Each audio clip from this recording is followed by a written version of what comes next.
Hello दोस्तों, इस video के अंदर हम सेक्शन 45 से लेके section 48 of sales of good act को कवर करेंगे। अब जब हम इन सेक्शन से पहुंचे हैं तो हमें क्या चीज पता होनी चाहिए। देखिए, सेक्शन 44 तक हमें सब क्लियर है, इससे पहले वाली वीडियोस में हम समझ चुके हैं। अगर नहीं समझा तो आप उनको समझ सकते हैं। अब देखिए, जब हम इस वीडियो के ऊपर आए तो यहाँ पे जो टर्म हमें जाननी है वो है अनपेड सेलर, जो हमारे आगे सारे सेक्शंस के अंदर काम आएगी। सेक्शन 50, 51 भी इसके बाद 49 हम देखेंगे नेक्स्ट वीडियोस में, उसके अंदर भी काम आएगी। अब हमें ये जानना जरूरी है कि अनपेड सेलर कौन होता है। अब देखिए, ये वर्ड से ही हमें पता चलता है कि अनपेड सेलर कौन होता है। अनपेड सेलर मतलब वह व्यक्ति जिसने गुड्स को सेल तो किया लेकिन उसके बदले उसको उसके पैसे नहीं मिले, उसके पैसे नहीं मिले, तो उसको हम अनपेड सेलर बोल देंगे। लेकिन जो हमारा सेक्शन 45 है वो हमें बताता है अनपेड सेलर का मतलब अनपेड सेलर वो तो है ही है जिसको पैसे नहीं मिले। इसके अलावा ये एक डीमिंग प्रोविजन है, मतलब यहाँ पे deemed to be unpaid seller कौन कौन व्यक्ति को मान लेंगे कि वो भी अनपेड सेलर है। Deemed to be unpaid seller, जब आप इस सेक्शन को पढ़ेंगे अपने बेरेट को आप जरूर साथ में रखिएगा, आपको और अच्छे समझ आएगा। तो जो सेक्शन 45 है वो डीम्ड वर्ड यूज करता है कि इनको भी हम अनपेड सेलर मानेंगे। अब किस किस व्यक्ति को हम अनपेड सेलर मानेंगे? सबसेक्शन 1 बोलता है when the whole of the price has not been paid or tendered. दो वर्ड बोलता है, पेड और टेंडर्ड, मतलब कि जब तक कि जिस सेलर को पूरा प्राइस पे नहीं किया गया या फिर टेंडर नहीं किया गया। टेंडर मतलब कि उसको ऑफर नहीं किया गया कि आप अपने पैसे ले लीजिए। अब यहां पे होल प्राइस की बात हो रही है, होल ऑफ प्राइस की बात हो रही है, मतलब कि ऐसा भी हो सकता है कि अगर मैंने किसी को 50,000 के गुड्स बेचे तो उसने मुझे पूरे 50,000 पे नहीं दिए या फिर पूरे 50,000 पे ऑफर नहीं किए। ऐसा भी हो सकता है कि उसने मुझे 35,000 पे दे दिया हो और 15,000 पे अभी ना दिए हो, तो भी मैं क्या कहलाऊंगा? Unpaid seller कहलाऊंगा। इसके अलावा अगर जो अमाउंट है वो बहुत छोटा अमाउंट है, मान लीजिए कि 50,000 के गुड्स बेचे, उसने मेरे 39,000 पे दिए, 49,000 रुपीज दिए, तब भी मैं अनपेड सेलर हूं। उसने मेरे 39,500 रुपए दे दिए, 500 रुपए नहीं दिए, अनपेड सेलर हूं। उसने मेरे 39,950 रुपए दे दिए, 50 रुपए नहीं दिए, अनपेड सेलर हूं।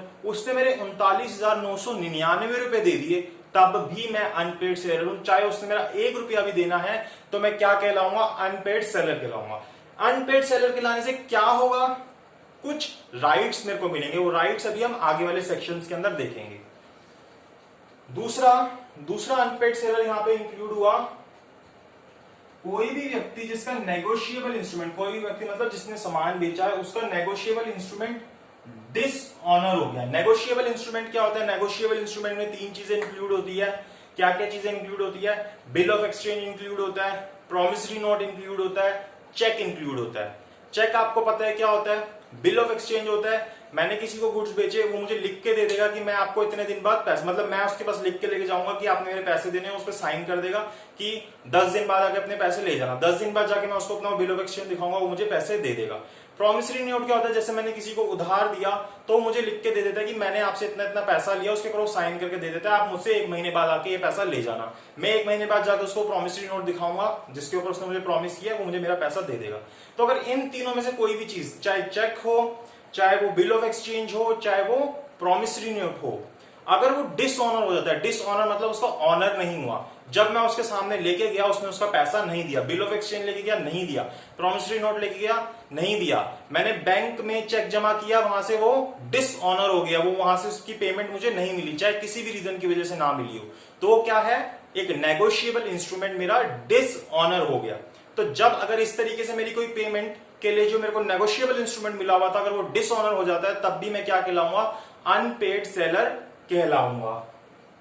अब देखिए, एक तो कंडीशन होती है डिसऑनर होने वाली, एक होती है कि जो मेरा नेगोशिएबल इंस्ट्रूमेंट है, इसके अलावा आप कुछ भी कंडीशंस ले सकते हो जिसके कारण मैं अपना नेगोशिएबल इंस्ट्रूमेंट को ऑनर नहीं करवा सका। वो रीजन कुछ भी हो सकता है। अब जैसे लॉकडाउन हो गया, लॉकडाउन के कारण हमारे बैंक बंद हो गए, सारे बैंक में काम नहीं हुआ जैसे शुरू में हुआ था, तो मैं उस कारण से ड्यू डेट आ गई थी मेरी और मैं अपना चेक डाल नहीं पाया बैंक में और उस कारण से वो ऑनर नहीं हो पाया, तो भी मैं क्या कहलाऊंगा, अनपेड सेलर कहलाऊंगा। किसी भी रीजन से अगर मैं अपने इंस्ट्रूमेंट को ऑनर नहीं करा पाया तब भी मैं क्या कहलाऊंगा, अनपेड सेलर कहलाऊंगा। तो अनपेड सेलर के अंदर ये दोनों चीजें इंक्लूड हो जाती हैं। उसके बाद हम आते हैं सेक्शन 45 के सबसेक्शन 2 के ऊपर।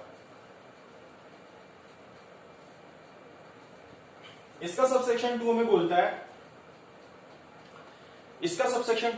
है, देखिए जब हमने सेक्शन 2 पढ़ा था, बिल्कुल जो इंट्रोडक्शन तब देखा था हमने सेल्स ऑफ गुड एक्ट का, वहां पे हमने देखा था सेलर और बायर कौन होता है सेक्शन 2 के अंदर, सबसेक्शन 2 और ऐसे कुछ डेफिनेशन थी उसके अंदर, आप उसको देख सकते हैं। तो वहां पे हमने सेलर और बायर की डेफिनेशन देखी थी। सेलर वह व्यक्ति होता था जो गुड्स को बेचता है या फिर तैयार होता है, रेडी टू सेल होता है। ऐसी बायर वह व्यक्ति होता है जो गुड्स को खरीद रहा है या फिर खरीदने के लिए तैयार होता है। लेकिन सिर्फ और सिर्फ इस सेक्शन के लिए सेलर की डेफिनेशन चेंज हो जाती है। सेलर के लिए seller includes whoever is in the position of seller, whoever is in the position of seller। जब आप सेक्शन को पढ़ेंगे उसके अंदर यही लिखा है। जैसे कि यहां पे सेलर का कोई एजेंट आ सकता है, जैसे मर्केंटाइल एजेंट हो गया, कंसाइनर हो गया, ऐसा कोई व्यक्ति जिसने एज ए एजेंट पेमेंट कर दी उस सेलर को, तो ये सारे भी कौन बन जाते हैं, सेलर ही बन जाते हैं। अगर इनकी पेमेंट नहीं मिलती तो ये भी क्या कहलाएंगे, अनपेड सेलर कहलाएंगे। जैसे अगर मैं आपको एग्जांपल दूं इसके लिए, जैसे मैं इसका एग्जांपल देता हूं, मान लीजिए आपने यहां से 50,000 के सामान बी व्यक्ति को दिए। अब बी व्यक्ति जो था वो कंसाइनर था या फिर आप कह सकते हो कि वो मर्केंटाइल एजेंट था। मर्केंटाइल एजेंट कौन होता है, प्रीवियस वीडियो में समझाया था, जो उस चीज में in ordinary course of business वो काम कर रहा है, ठीक है। अब आपने अपने गुड्स दिए कि ये गुड्स आप आगे बेच देना, मर्केंटाइल एजेंट को दिए। मर्केंटाइल एजेंट ने आगे वो गुड्स सी व्यक्ति को बेच दिए। अब उस सी व्यक्ति ने उसकी पेमेंट नहीं की, तो जो राइट्स मेरे पास थे एज अ सेलर वो मर्केंटाइल एजेंट के पास भी आ जाएंगे। असलियत में उन गुड्स का ऑनर नहीं है, लेकिन इस सेक्शन सबसेक्शन 2 के हिसाब से वो क्या बन जाएगा, अनपेड सेलर बन जाएगा। क्यों, क्योंकि वो मेरी पोजीशन में आ गया, उसने आगे गुड्स बेचे, उसके लिए उसको पेमेंट नहीं मिली, इसलिए जो राइट्स मेरे पास थे अनपेड सेलर के, वही राइट्स उस मर्केंटाइल एजेंट के पास भी आ जाएंगे। ऐसी कोई कंसाइनर है, ऐसी कोई व्यक्ति जिसने मेरे बिहाफ पे पेमेंट की, मतलब कोई भी मेरा एजेंट जो मेरी पोजीशन पे आता है वो अनपेड सेलर हो जाएगा। लेकिन ये जो सबसेक्शन है ये बायर को सेलर में कन्वर्ट नहीं करेगा, ये बायर को सेलर में कन्वर्ट नहीं करेगा। जैसे ए ने बी को गुड्स बेचे, ठीक है, बी ने क्या किया, आगे वो गुड्स सी को बेचे। क्या होता है, सी बोलता है ये जो गुड्स हैं खराब गुड्स हैं, ये बात पहुंचती है बी तक, बी पहुंचाता है ए तक, ठीक है। ए बोलता है अच्छा मेरे से गलत गुड्स चले गए, मैं इसके लिए आपको प्राइस वापस कर देता हूं, आप मेरे गुड्स मुझे लौटा दो। ए इसके पैसे वापस लौटाने को तैयार हो जाता है। बी कहता है ठीक है जी, मेरे पीछे वाला बंदा मान गया, आप मुझे गुड्स लौटा दो, मैं आपकी पेमेंट कर दूंगा। सी कहता है ऐसे कैसे कर दूं, जो पहले मैंने तेरे को पैसे दे रखे थे, पहले मेरे पैसे वापस कर। बी कहता है ठीक है तू मेरे से चेक ले ले, मतलब नेगोशिएबल इंस्ट्रूमेंट ले ले। सी कहता है ठीक है नेगोशिएबल इंस्ट्रूमेंट मुझे दे। लेकिन जब सी जैसे चेक देता है उसको, तो सी चेक बैंक में डालने जाता है, सी का चेक डिसऑनर हो जाता है। सी क्या करता है, अपने पास उन गुड्स को रिटेन कर लेता है। अभी हम समझेंगे कि ये एक सेलर का राइट होता है, अनपेड सेलर का, कि वो गुड्स को रिटेन कर सकता है अगर उसकी पेमेंट नहीं मिलती तो। अब सी इन गुड्स को रिटेन कर लेता है, तो यहां पे सी के पास ये राइट नहीं है। क्यों, क्योंकि वो कौन था, बायर, और बायर को आप अनपेड सेलर के अंदर कन्वर्ट नहीं कर सकते। ये जो सबसेक्शन 2 है ये सेलर को, सॉरी बायर को सेलर में कन्वर्ट नहीं कर देगा, तो ये राइट सी को नहीं मिलेगा। तो ये सारी चीजें सेक्शन 45 के अंदर दे रखी है। अगर आपको कोई भी डाउट है तो आप कमेंट कीजिएगा, मैं उसका जवाब दूंगा। Section 45 clear. अब हम आते हैं सेक्शन 46 के ऊपर। ये बात करता है अनपेड सेलर्स के राइट की, अनपेड सेलर्स के राइट के बारे में बात करता है। अब देखिए जो राइट है, अगर आप सेक्शन को पढ़ेंगे तो आपको समझ आएगा, ये राइट दो तरीके से हैं। एक ये राइट्स हैं गुड्स के अगेंस्ट और एक ये राइट्स हैं बायर के अगेंस्ट। दो तरीके से राइट्स हैं, किसके, अनपेड सेलर के पास। अनपेड सेलर कौन होता है, आपको पता चल गया उसकी पेमेंट नहीं मिली। अब उसकी पेमेंट नहीं मिली या उसका नेगोशिएबल इंस्ट्रूमेंट डिसऑनर हो गया, उसके पास क्या क्या राइट्स हैं, उसके पास क्या क्या अधिकार है, सेक्शन 46 बताता है। अब ये सेक्शन 46 दो चीजों के अगेंस्ट राइट बताता है अनपेड सेलर के।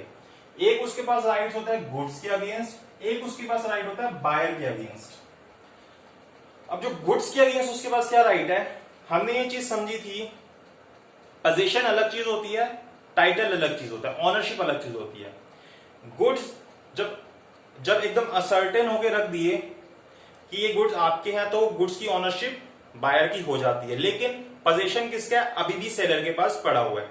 तो पहली कंडीशन बताता है when property in goods passed, मतलब जो मैंने अभी आपको सिचुएशन पूछी, ऑनरशिप बायर की हो चुकी है लेकिन पोजीशन मेरे पास ही है, तब क्या क्या राइट्स होंगे गुड्स के अगेंस्ट अनपेड सेलर के पास। तो पहला राइट होगा ऑफ लीन इन गुड्स, जिसको हम और अच्छे से सेक्शन 47 के अंदर समझेंगे। लीन इन गुड्स मतलब ये बोलता है, जो सेलर है वो बोलता है तेरे गुड्स मेरे पास पड़े हैं, जब तक तू मेरी पेमेंट नहीं करेगा ये गुड्स मैं अपने पास रिटेन करके रखूंगा। क्या करूंगा, रिटेन करके रखूंगा। तो ये रिटेन करने का राइट होता है, आप इसके लिए रिटेन वर्ड लिख सकते हैं, रिटेन करके रखूंगा। फिर आता है दूसरा राइट उसके पास, एक तो हो गया तू पैसे नहीं दे रहा, तेरे गुड्स मेरे पास रहेंगे। अब ऐसा हो सकता है मैंने गुड्स भेज दिए, डिलीवरी के लिए भेज दिए, लेकिन बायर के पास अभी तक नहीं पहुंचे, तो इस सिचुएशन के अंदर मुझे पता चलता है कि मैंने गुड्स भेज दिए हैं, वो बायर जो है वो इनसॉल्वेंट हो गया, क्या हो गया, दिवालिया घोषित हो गया, उसके पास देने के लिए कुछ नहीं है। अब मुझे पता चल गया कि भाई मेरे गुड्स उसके पास पहुंच गए, तो फिर मेरे को पेमेंट नहीं मिलेगी। तो मेरे पास क्या राइट आता है, stoppage in transit. Stoppage in transit, रास्ते में अपने गुड्स रोक दूंगा। ट्रांजिट मतलब ट्रांजिट जब तक कि गुड्स उस बायर तक नहीं पहुंचे, उससे पहले का जितना भी पीरियड है वो क्या है, ट्रांसिट का पीरियड है। तो ट्रांसिट में कभी भी वो गुड्स रोक सकता हूं जब मुझे पता चलता है कि जो मेरा बायर है वो इनसॉल्वेंट हो गया। अब ये जो मुझे रोकने हैं, इसको मैं कैसे रोकूंगा, मैं क्या करूंगा, जो गुड्स को लेके जा रहा है या तो उसको फोन करके बोलूंगा, उसको इन्फॉर्म करूंगा कि भाई गुड्स आगे मत लेके जा, या फिर जो उसका मालिक है उसको फोन करके बोलूंगा कि मेरे जो बायर है वो इनसॉल्वेंट हो गया, उसको नोटिस दूंगा कि भाई मेरा बायर इनसॉल्वेंट हो गया, जो आपका बंदा लेके जा रहा है वो गुड्स को बोलो रास्ते में रोक दे और वापस ले आए। और ये जो खर्चा होगा इसका करने का, वो कौन उठाएगा, सेलर उठाएगा। बायर तो इनसॉल्वेंट हो गया, खर्चा कौन उठाएगा, बायर उठाएगा। इस बात को स्पेसिफिकली बता दिया गया, क्यों, क्योंकि बाद में डिस्प्यूट राइज ना हो कि भाई जो सेलर है कहीं वो जो कैरियर वाला था उससे बोले कि जा बायर से पैसे ले ले, मैं नहीं दे रहा। तो इस चीज को सॉल्व कर दिया। अभी आगे सेक्शंस में बात आएगी। दूसरा राइट अनपेड सेलर का क्या हो गया, गुड्स के अगेंस्ट जब प्रॉपर्टी पास हो चुकी है स्टॉपेज करने का। और तीसरा राइट आता है राइट ऑफ रीसेल का, दोबारा गुड्स बेच सकते हैं, रीसेल करने का राइट। तो ये हो गया रिटेन करने का, ये हो गया रीगेन करने का, गुड्स को वापस अपने पास लाने का, और ये हो गया रीसेल करने का। तो ये सारे राइट होते हैं जब प्रॉपर्टी पास हो चुकी। अब क्या होता है कि प्रॉपर्टी अभी अनसर्टेन पड़ी है, असर्टेन नहीं किया या मैंने उसके ऊपर कोई कंडीशन लगा रखी थी तभी उसकी ओनरशिप आएगी। तो ऐसी कंडीशन के अंदर जो अनपेड सेलर होता है उसके पास ये सारे राइट्स तो रहते ही रहते हैं, इसके अलावा ये एक एक्स्ट्रा राइट आ जाता है of with holding property. With holding property करने का राइट एक्स्ट्रा उसके पास आ जाता है इन सब के अलावा। तो ये सारे राइट्स होते हैं गुड्स के अगेंस्ट सेक्शन 46 के हिसाब से। अब हम आगे आए, इसके बाद अगर हम आगे आए तो बात आती है बायर की। बायर के अगेंस्ट क्या राइट होंगे अनपेड सेलर के पास, तो बायर के अगेंस्ट राइट होता है स्यू करने का, उसके अगेंस्ट सूट कर सकता है वो। बेसिकली सूट कब होते हैं, जो सिविल केसेस होते हैं वहां पे हम सूट कर रहे होते हैं। तो सेल्स ऑफ गुड एक्ट क्या है, सिविल है। जब आप अपना पेपर दोगे, जैसे सिविल 1 सिविल 2 पेपर के अंदर ये आता है, तो राइट टू स्यू करोगे, आपके पास सूट करने का राइट है किसके पास, अनपेड सेलर के पास। अब उसके पास किस किस चीज करने के लिए राइट है, मतलब किस किस चीज के लिए उसके ऊपर सूट कर सकता है अगर वो उसके पेमेंट नहीं कर रहा तो वो उसके लिए 3 चीजों के लिए सूट कर सकता है। पहला, मेरे पैसे नहीं दे रहा। दूसरा, ये जो इतने दिन का डिले किया उसके ऊपर इंटरेस्ट दे मेरे को।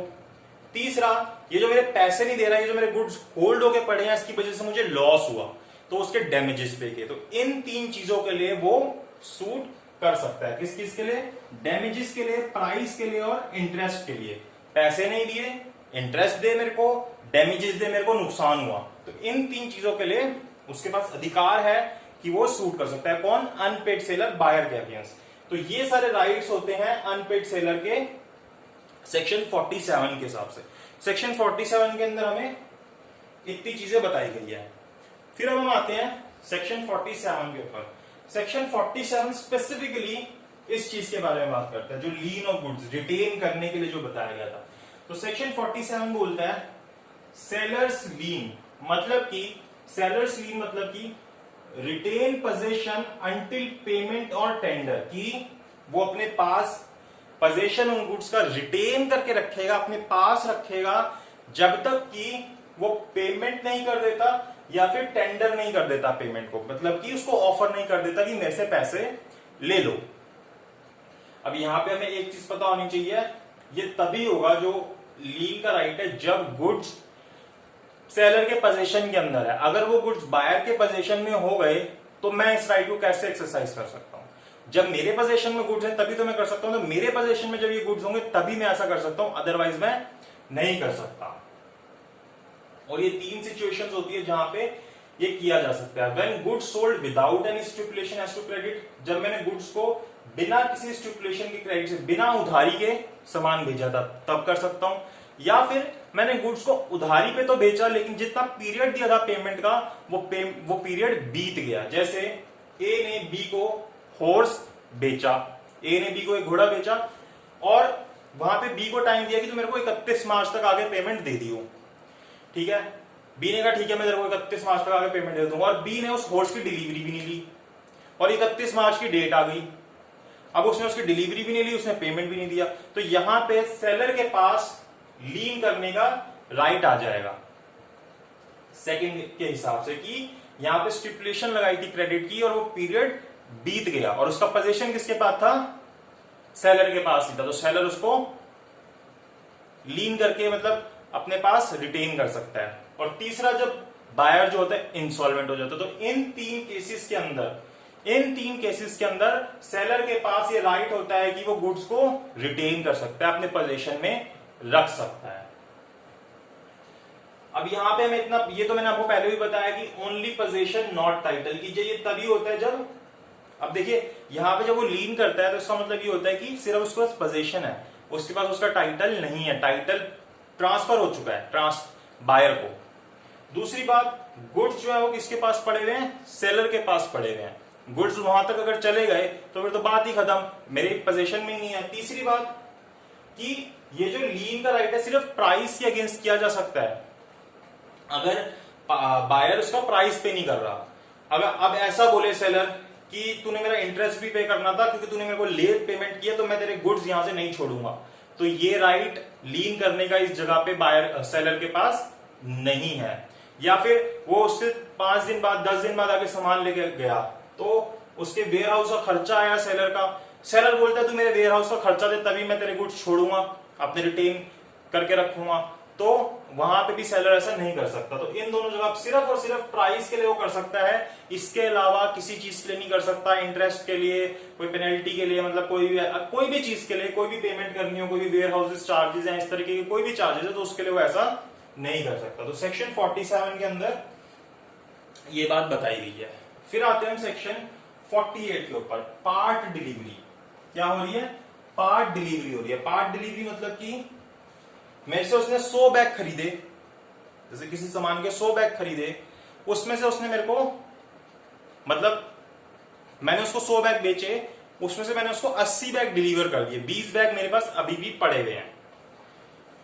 तो जो अनपेड सेलर होता है उसने मेरी पेमेंट नहीं की, मैंने उसको पार्ट डिलीवरी कर दी, तो यहां पे मैं क्या कर सकता हूं? राइट ऑफ लीन को एक्सरसाइज कर सकता हूं रिमाइंडर गुड्स के अगेंस्ट। जैसे 80 गुड्स मैंने उसको दे दिए, 80 पैकेट्स मैंने उसको दे दिए, 20 मेरे पास पड़े थे, तो इन 20 को मैं अपने पास रिटेन करके रख सकता हूं।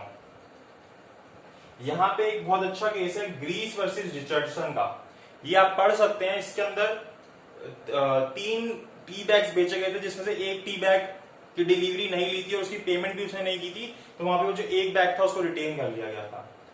अब ये जो राइट होता है जहां पे पार्ट को आप फुल डिलीवरी की तरह मान लेते हो, जहां पे पार्ट को फुल डिलीवरी की तरह मान लेते हो, वहां पे एक्सरसाइज नहीं किया जा सकता। जहां पे अगर जैसे मैं 80 बैग्स को फुल डिलीवरी की तरह मान लेता तो फिर मैं इसको नहीं कर सकता था। जैसे कि अगर कोई चीज मेजर करने वाली होती तो उस जगह पे ये चीजें डील होती है। तो ये सारी चीजें जो है हमें सेक्शन 45 से 46, 47, 48 के अंदर बताई गई। इस वीडियो के लिए इतना ही। अगर आपको वीडियो अच्छी लगी हो तो लाइक कीजिएगा, शेयर कीजिएगा, चैनल को सब्सक्राइब कीजिएगा, और आपको कोई भी डाउट हो तो आप कमेंट बॉक्स में कमेंट जरूर कीजिएगा, मैं उसका आंसर दूंगा। तो इस वीडियो के लिए इतना ही।